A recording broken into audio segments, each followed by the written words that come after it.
நாளைக்கு தியேட்டரில் ரிலீஸ் ஆக போகிற படங்கள்லாம் என்னென்ன அப்படிங்கிறது தான் நாம் இந்த வீடியோவில் பார்க்க போகிறோம்.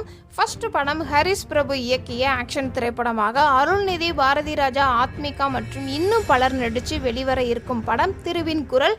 இந்த படத்திற்கு ஷாம்சியஸ் இசையமைச்சு கொடுத்துருக்கிறாரு. இந்த படத்தை லைக்கா ப்ரொடக்ஷன் சார்பில் சுபாஸ்கரன் தயாரித்து கொடுத்துருக்கிறாரு.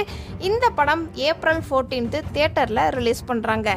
அடுத்ததாக கதிரேசன் இயக்கிய ஆக்ஷன் படமாக வெளிவர இருக்கும் படம் ருத்ரன். ராகவா லாரன்ஸ், பிரியா பவானி சங்கர் மற்றும் இன்னும் பலர் இந்த படத்தில் நடிச்சிருக்கிறாங்க. இந்த படத்திற்கு ஜிவி பிரகாஷ், சாம்சியஸ் இசையமைச்சு கொடுத்துருக்கிறாரு. இந்த படத்தை 5 ஸ்டார் கிரியன்ஸ் சார்பில் கதிரேசன் தயாரிக்கிறாரு. இந்த படம் ஏப்ரல் 14 தியேட்டரில் ரிலீஸ் பண்ணுறாங்க. இயக்குனர் எஸ்ஜி சார்லஸ் இயக்கத்தில் ஐஸ்வர்யா ராஜேஷ், லக்ஷ்மி பிரியா, தீபா சங்கர், கருணாகரன் என தமிழ் திரைப்பட நட்சத்திரங்கள் பலர் நடிச்சிருக்கும் திரைப்படம் சொப்பன சுந்தரி. இந்த படத்திற்கு இசையமைப்பாளர் அஜ்மல் தசீன் இசையமைச்சு கொடுத்திருக்கிறாரு. இந்த படம் ஏப்ரல் 14 தியேட்டர்ல ரிலீஸ் பண்றாங்க. இயக்குனர் அருண் கார்த்திக் இயக்கத்துல மாஸ்டர் மகேந்திரன், காவ்யா என பல பிரபலங்கள் நடிச்சிருக்கும் திரைப்படம் ரீபப்ரி.